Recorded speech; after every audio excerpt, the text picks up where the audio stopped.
Halo teman-teman, perkenalkan, Assalamualaikum warahmatullahi wabarakatuh. Teman-teman, perkenalkan saya Rasya Alfatoni dari kelompok Elixir 16.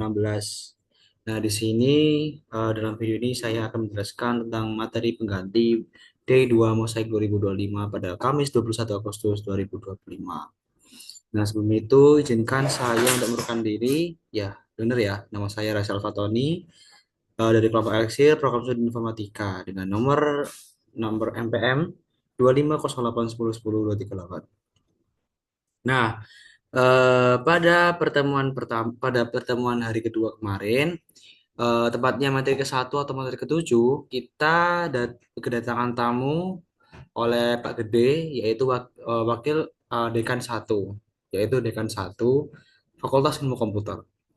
Nah, beliau dalam kesempatan ini memberikan pengajaran, yaitu struktur kurikulum pada eh, apa namanya, pada seluruh fakultas, yaitu baik program studi informatika, program studi bisnis digital, terus sains data dan lain-lain. Nah, beliau menjelaskan bahwa semester 1 sampai semester 2 kita itu diajarkan mata kuliah dasar oleh tergantung program studinya. Terus yang kedua adalah dari semester 3 sampai 4 itu kita mendapatkan mata kuliah yang di prodi.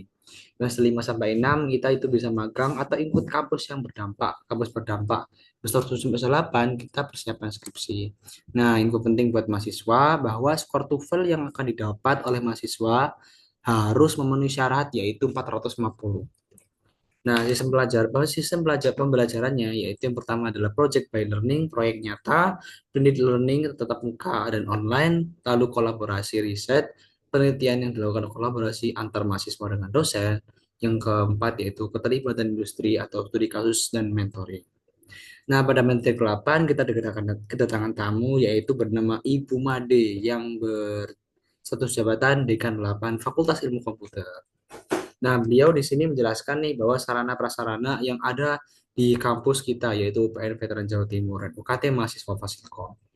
Nah, beliau menjelaskan bahwa Fakultas Ilmu Komputer mendapatkan 3 gedung. Yang pertama adalah gedung 1, Gedung Giri Santika FIK 1, yang ada 10 ruang kelas. Yang kedua yaitu adalah Giri Santika atau FIK 2, yang ada 9 ruang kelas, 6 lab, TU, dan ruang biasa. Yang ketiga adalah Twin Tower B, ya, yang sebelah kanan ya guys ya. Nah, yang sebelah kanan dari gambar ini yaitu pada lantai 9, pada kelas lantai 9 sampai 10, dan ruang kaprodi pada lantai 6, dan ada musola dan ruang seminar. Nah, pada materi 9 kita berdatang tamu lagi yang bernama Pak Basuki, yaitu Dekan 3 Fakultas Ilmu Komputer. Beliau di sini menjelaskan tentang SKBM, Standar Ketuntutan Belajar Minimal. Nah, beliau bercerita nih, untuk menjadi mahasiswa yang terbaik, salah satu syaratnya adalah tidak hanya IPK yang tinggi, tapi prestasi-prestasi di bidang seperti soft skill dan hard skill, serta attitude yang bagus. Organisasi BEM dan HIMA bisa diliputi komunikasi riset mahasiswa. Contohnya itu robotika ya. Terus juga kita bisa mengikuti seminar, workshop, dan keaktifan organisasi. Pada materi ke-10 yang dibawakan oleh panitia BEM dan panitia BLM, BEM, Badan Eksekutif Mahasiswa, BLN, PLM maksudnya ya guys ya, Badan Legislasi Mahasiswa. Apa sih BEM itu? BEM adalah kumpulan organisasi yang menjalankan atau mengadakan kegiatan untuk mahasiswa, melaksanakan program kerja himpunan, yaitu contohnya seperti yang dilakukan saat ini, yaitu Mosaik 2025. BLM sendiri adalah Badan Legislasi Mahasiswa, mengawasi BEM dan atau DPR-nya, DPR-nya mahasiswa fakultas. Kalau misalnya kita tahu di pemerintahan ya ada eksekutif, yudikatif, dan legislatif. Nah, PLM itu adalah badan legislatifnya atau DPR-nya gitu. Nah, fungsinya apa? Ada 3 fungsi. Yang pertama legislasi, anggaran dasar atau ART, yang artinya Fasilkom, membuat keputusan anggaran dasar. Yang kedua adalah menampung inspirasi. Yang ketiga adalah mengawasi kinerja BEM. Nah, BLM yaitu pada era sekarang atau pada tahun ini, parlemennya adalah Yukti Mbak Dharma Subha, yang terdiri dari PTI, Badan Pengawas Harian. Yang kedua adalah Komisi 1 sebagai pengawas Departemen Sosial Politik. Yang ketiga adalah Komisi 2 sebagai pengawas Departemen HDK, Komisi 3 sebagai pengawas Departemen PSDM, Dan yang kelima adalah tim kreatif film dan serta juga merangkul pengawasan di Departemen Media. BLM. Nah, yang ke-11 adalah materi Tridharma Perguruan Tinggi. Tiga kewajiban yang harus dipenuhi perguruan tinggi negeri atau PTN. Yang pertama adalah pendidikan dan pengajaran. Kegiatan belajar mengajar yang dilakukan oleh dosen kepada mahasiswa. Yang ketiga adalah penelitian dan pengembangan, yakni kegiatan untuk mengembangkan serta memverifikasi pengetahuan, teknologi, dan sains. Yang ketiga adalah pengabdian masyarakat, yaitu kegiatan yang dilakukan untuk menerapkan ilmu guna memberdayakan masyarakat. Nah, esensi mahasiswanya yang pertama adalah mahasiswa itu sebagai seorang yang terpelajar, mampu berpikir kritis, terpelajar, dan inovatif.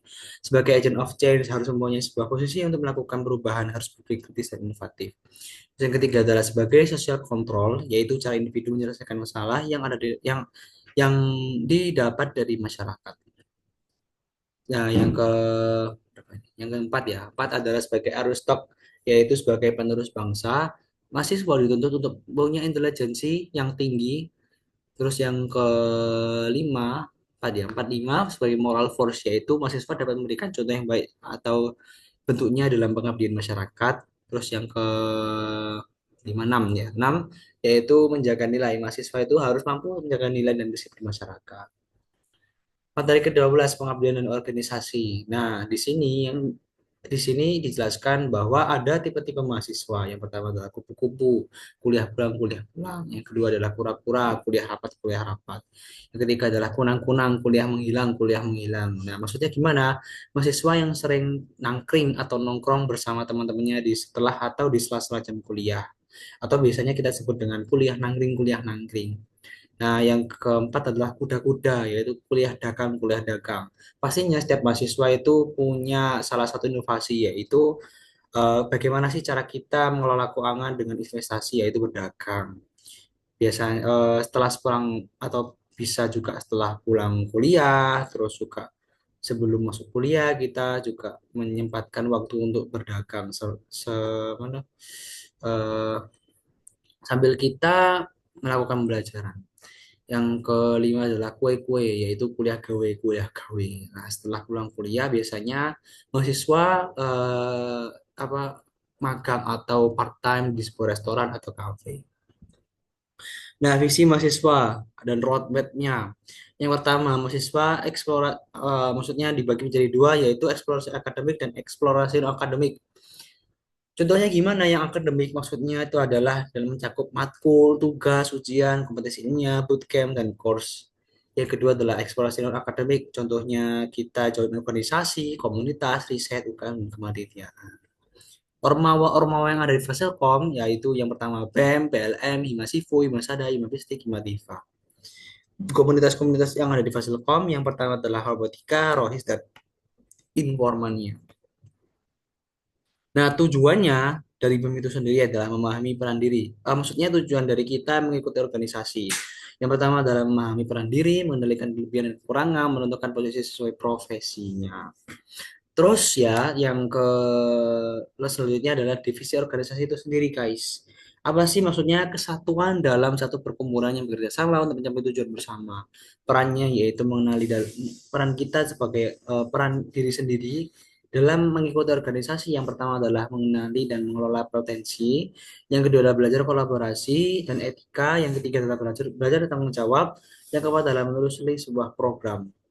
Nah, peran-perannya sebagai peran pribadi dalam organisasi yang pertama adalah mengenali diri sendiri, melihat kelebihan dan kekurangan. Yang kedua adalah sebagai nilai motivasi. Nah, fungsi organisasi itu sendiri yaitu dapat belajar soft skill seperti kepemimpinan, komunikatif, dan manajemen waktu. Nah, bidang-bidang pengembangannya kita dapat mengikuti dalam berbagai bidang salah satu yang disebutkan yaitu pengembangan SDM, PSDM, minat bakat, kesejahteraan advokasi, kewirausahaan, mengabdi masyarakat, media dan informasi. Nah, dalam pertemuan D2 kemarin yang paling spesial kita kedatangan tamu alumni dari UPN Jawa Timur yang dulu pernah magang di Fly High eh, pernah magang di Fly High Sinergi Indonesia. Namanya adalah Kak Putu Anggi, bisa dilihat ya teman-teman ya. Jadi beliau menjelaskan transisi dari kampus ke bekerja. Yang pertama dia menjelaskan tentang tantangan-tantangannya, yaitu dapat target, terus dapat deadline. Nah, sebagai mahasiswa kita itu harus dituntut selalu bisa jangan mepet deadline ya. Dituntut harus bisa sesuai dengan tepat waktu saat tugasnya diberikan. Jadi pengumpulan tepat waktu dan sesuai target dan sesuai harapan dosen kita.